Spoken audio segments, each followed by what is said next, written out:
This video is sponsored by Alpha Draft, who pay me lots of nice money, and sometimes I play on their service, and they offer fantasy esports such as Counter-Strike Global Offensive. I played the major ESL 1 Cologne when it was there. You can win tens of thousands of dollars. They have all contests for all varieties of pay scale. If you want to do $1, $5, $100, it goes as high as you want, as long as you want. The opportunity to win hundreds, thousands of dollars, millions in prize pool total to be given away. Link in the description box below. If you'd like to give them money, they give me money. So keep paying me. Luminosity Gaming. The lineup, the core of which was formerly known as Keyed Stars, and at the very beginning of the year is Kaboom. This is one of the teams that I respect the most in all of Counter-Strike Global Offensive, which might sound like a crazy statement to make. This team hasn't had any top placings at big LANs. They've never been a legitimate threat to win a big LAN. They're not even a team I consider to have very good players in general. They're not even from one of the big regions. So the reason why I respect them so much is something that you'll see as I break this team down and explain what they're about as a team and the things they've accomplished. Because in 2015, all of their accomplishments come in 2015. At the end of 2014, I think it was like November sort of time, the team that was Kaboom merged with another Brazilian team, Pro Gaming, and they took in Steel, ZQ, KS, and Bolts, and added them to Fair and Fallen, and made this lineup of Kaboom. And at the beginning of the year, 2015, was when this run started, where they've been able to accomplish all these things that, in the context of who they are, where they're from, and what tools they're working with, are really impressive accomplishments. So consider this, all in the span of 8 months, they've managed to place top 8 at both of the majors, make the playoffs. Now, for context, in those 2 majors, no North American teams made the playoffs of those majors. They have a very good single map upset potential that they've repeatedly shown us again and again and again and again. They take top teams close on maps reasonably regularly in certain key matches. We've seen them take much better teams pretty close. So let's break some of this down. So, okay, top 8 of the majors, great. The single map potential, I think, is where you have to start with this team. Because when you outline this, you'll see why they're such a compelling team, why you want to know more about them, why you think to yourself, wow, how are they getting these results? Like, these results don't make sense. So basically, at every LAN they've played in 2015, they've managed to get one upset, at least one single map upset, at every single one of these LANs except a single time. So there were 7 LANs they attended this year, and at 6 of them, they managed to get a single upset over a team that's considered better than them or ranked higher than them in some sense, or would be a favourite to potentially beat them, or is around their level, and sometimes big upsets. So let's go through them all. And the only tournament that they didn't do that, by the way, was ESWC this year, where they had quite a poor performance.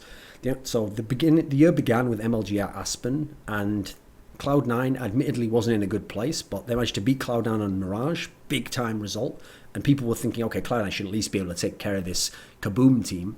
Then you go to ClutchCon next. They managed to beat Fnatic on Mirage. Fnatic, the best team in the world, obviously. I think at that time I had Fnatic ranked second, though. But whatever, the top 2, one of the best teams of all time. Then they go to the qualifier for ESL Cologne, trying to qualify here. They're not one of the teams expected to get in, but they beat the Dignitas lineup that was before they got in MSL when they had Fetish as the leader. They beat them on Inferno, with one of the best maps for that team. Then they go to ESL 1 Katowice, the major, and they managed to get to the round of 8 after beating like Hellraisers, CLG. They get to the round of 8, and now they managed to beat Virtus Pro on Overpass in their quarterfinals best of 3. So another big upset there. Then at ESL ESEA Pro League Season 1 finals, they beat TSM on Inferno, and we know TSM is a really strong Inferno team. Now, most recently at this Win-Out Championship, this North American tournament, they beat CLG on Mirage, one of CLG's best maps, and the map that CLG themselves had beaten Fnatic on. So they get another upset there. Basically, every single LAN they have a notable big upset.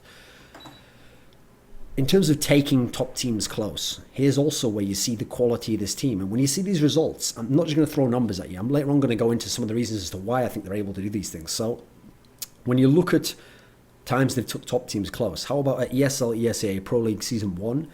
They were playing their best of 3 against Fnatic. They decided to get out of the group, and they lost, but took Fnatic to overtime on Train in the second map. ESL 1 Cologne, the major, in the round of 8, again against Fnatic, again map 2. This time it was Mirage. the classic map for them. They go 14-16 with Fnatic. This is the best team in the world, and they're taking them close on a map, as well as the upsets they're getting.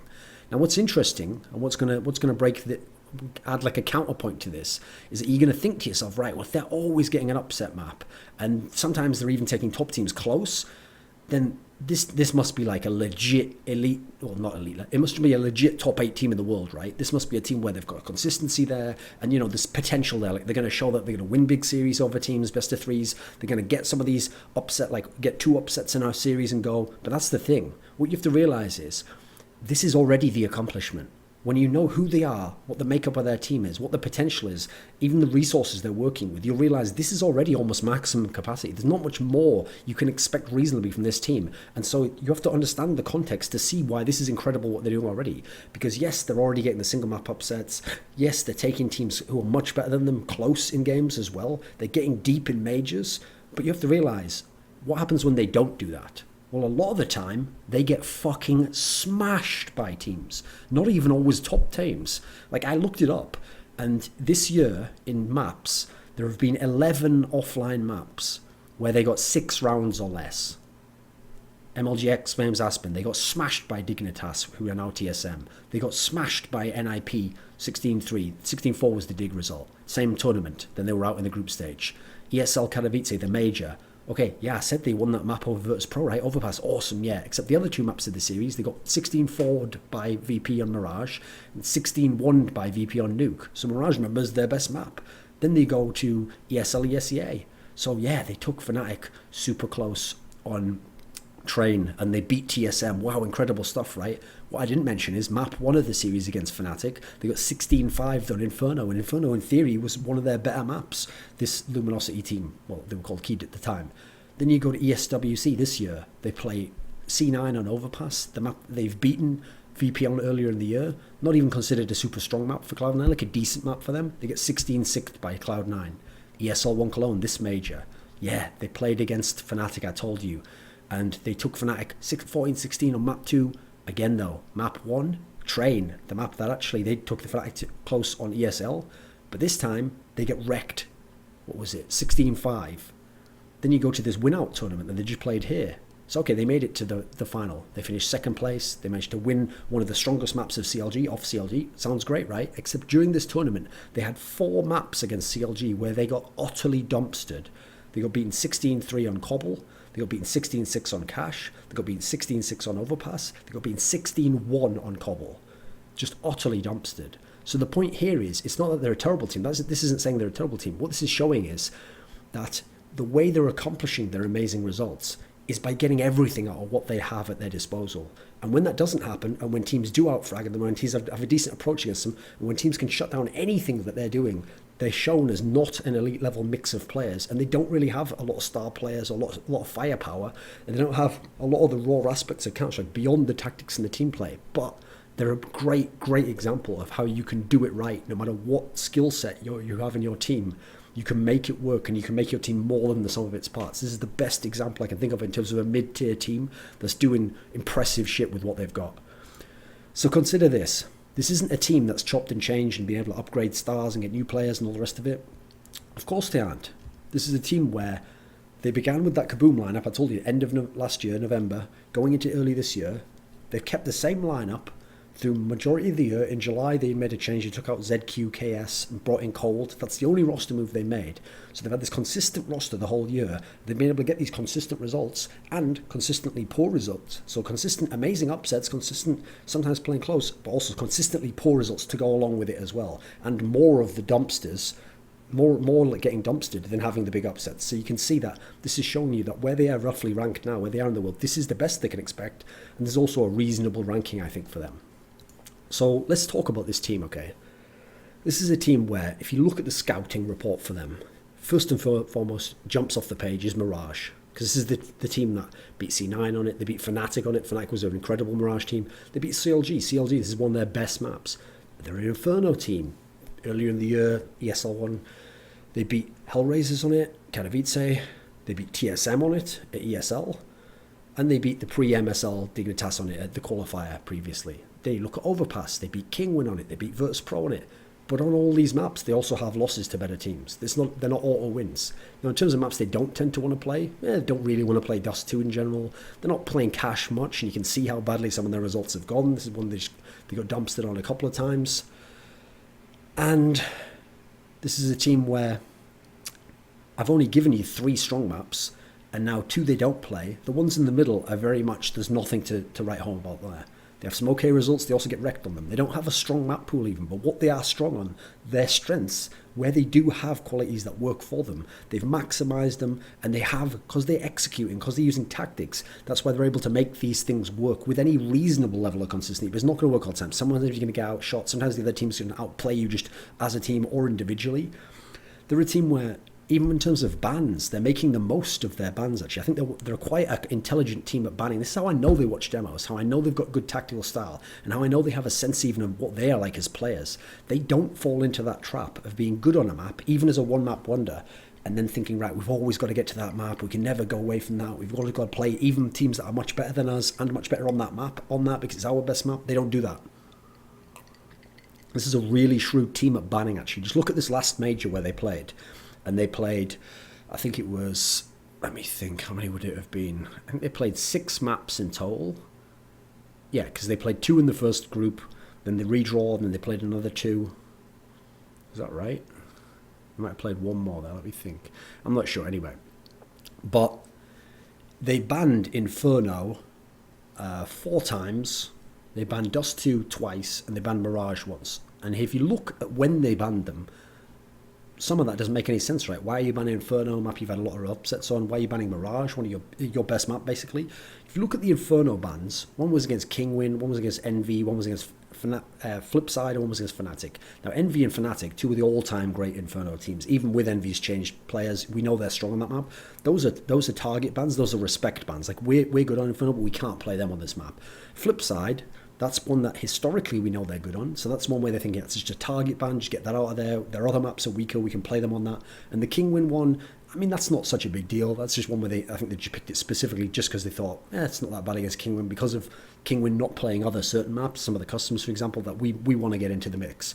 Now, the Dust 2 bans, these ones made sense as well. These were targeted at Envy and Kingwin, obvious ones there. And the Mirage one actually went against Flipside, where that's Flipside historically their best map. So even though it's the best map for these guys from Luminosity, they don't want to play the best map of Flipside because they have a better chance if it goes to the other maps. And we saw that that's what helped them, in fact, in this group. So they're a team that uses even the pick ban intelligently and understands their own limits. Like, yeah, we're good on Mirage, but we don't play certain teams on Mirage. Oh, we can be good on Inferno against certain squads, but we definitely don't want to be playing these beast squads on it. And so they're picking and choosing when to do that. So when they play a TSM on Inferno, that's because at that point it's pick your poison. TSM's got so many strong maps, that's probably one you do want to head towards if you're this particular team and what they're good at. But against other teams where Inferno's one of the 1 or 2 really strong maps, then get it out of there. Don't play that, play something else. You can also see when you talk about this team in terms of the maps that they play, how they use tactics on them, that this is working not just because of the upsets and not just because of the fact that sometimes they can also get dumpstered along those maps just by being totally outskilled by the opponent, but even the maps they don't really play, they can find ways to win or play close. So Cobble is not a map we think of as a map at all for this team. Historically, it's not a map they were playing much. It's not up there in their top 3 maps. Yet this is the map that they narrowly lost to Envious at ESL 1 Cologne. I think it was overtime even. This is the one that... Oh no, it might have just been a very close game. I forget that one. It might have been overtime. And then I know they beat Flipside on it in overtime at the same tournament. Then you go to Train. Again, not a map you associate with them at all. They narrowly lost to Fnatic on it at the ESL Pro League, as I mentioned. And they actually beat CLG 16-1 on this map. So even on maps that are outside of their pool, they're getting some results to speak of on them. So you add those in. It's not like those are strong maps. It's that they can find an approach to that on that map against certain teams. Now, the key thing about this team that impresses me so much is when you just go and look at the roster. First thing you do whenever you look at a team, play general manager. Look at who do they have there, who are the strong players, who are the players who've been on other teams that have done things impressively, how would those players match up against the other stars or opposing role players for different teams, how does their AWPer match up, how does their entry guy frag up, how does the in-game leader match up tactically, how does like the main fragger match up. You look at this team, they have nothing. I mean, that's hyperbole there. I'm going to explain now, they do have something. But I mean, in terms of like raw talent, this is not a team to write home about whatsoever. This is a team where, okay, they have Fur. Now, he's a pretty good player. He's like bordering on a star level player because this guy really gets it done regularly. He consistently frags. Even against good teams, he'll have big performances, he'll have crazy kills. This guy has a lot of skill. But he is so far and away the best player on this team, it's ridiculous. And he, as good as he is, he's not as good as the stars of the top European teams, or even of Cloud9, or even probably CLG. He's bordering then. He's probably around the level of the CLG best players. So he has he has to carry massively, basically. Beyond that, what have they got? Okay, they've got Fallen to some degree now. Fallen was one of the great 1.6 players. Didn't have the results as much to go with because his teams weren't in position to by that point when he came along. But he is someone where he had a lot of skill at the end of 1.6. Now in CSGO, he hasn't really been that player. He even resigned himself to just being the tactician, and he very much was like much less of not even approaching a star player in any conceivable sense.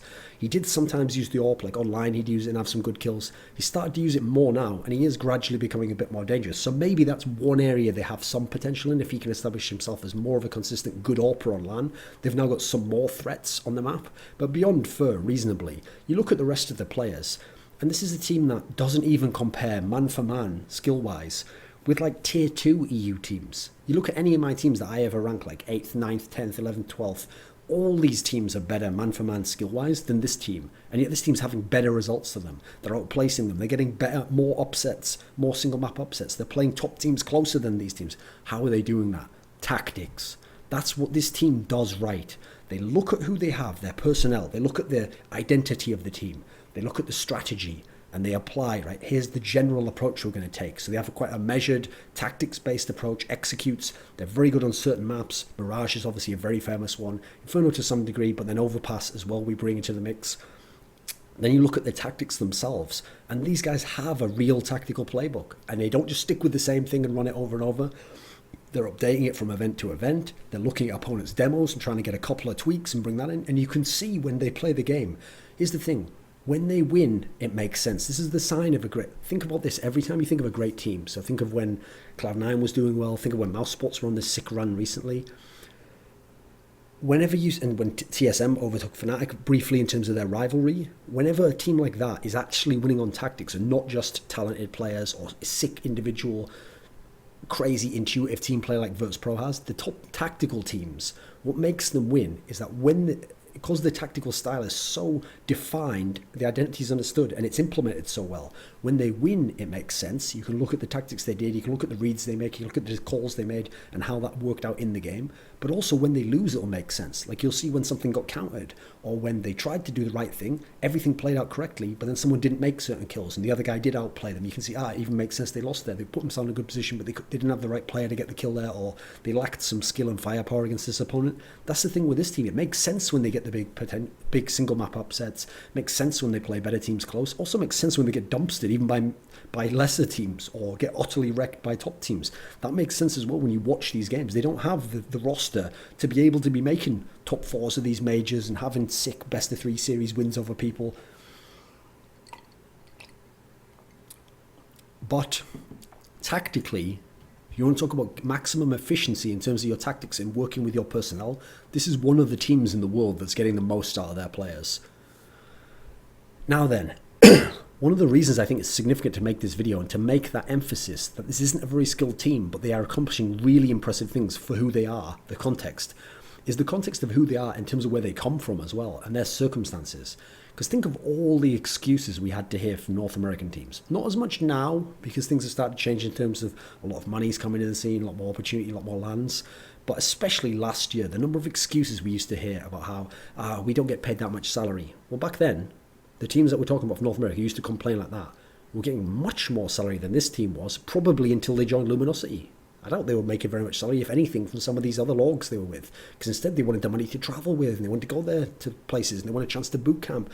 So they weren't making much salary, yet they were dedicated. They were watching demos, they were working on the team, they were sticking with the same lineup, not just fucking around with it. They were actually trying to win as a team, and they were getting these results. Then you look at the fact they come from Brazil.